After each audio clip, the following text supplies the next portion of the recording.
کرانی جنه لجه هیرش هفتیه که بری سر سالانی کن و بود. ریپیوانه که سپی بوی ناوی و ببیدنگی و بری خواه دای جه هیرشا سالا 2013. خمگینی دروین واندا دیاره و دستین واندا وینین هر سه خانمین قربانین بری 10 سالانه.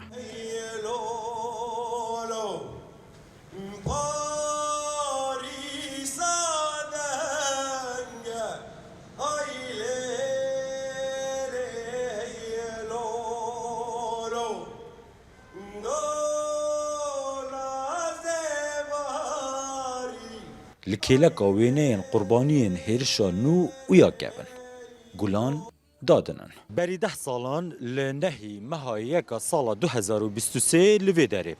سه خانمین سیاستوانن کردن دیار دهنه کشتن و کرد جوی دمه و نرازینه هفبیرین وان هفرین وان داخوازا دادمندیه دکن. سیاستوانه که دوست کردان دو چالاکین پشتی هیرشا داویا مها 12 سالا درواز بوی بردوان برهوه داخوازا شفافیت و ترانسپارنسیه دکه و انجام لیکولینا هیرشانو مینایا بره نبی. We don't know yet if it's تاکو ئێستا نازانین ئەگەر تاوانێکی ڕەگەزپەرستی بێت کە ئەمەش کارێکی زۆر خراپە کە پێویستە لە دژی بجەنگین.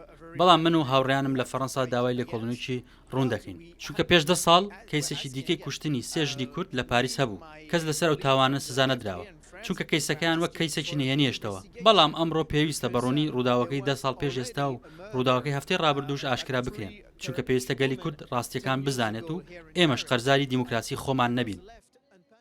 جه 23/12/2022 خوپیشاندان، ریپیوان و چالاکین هفخمیه، هفسوزیه و داخوازیه دادمندی جعالی کردین فرانسا و بداوی نهاتینه. زناشینو روداو پاریس.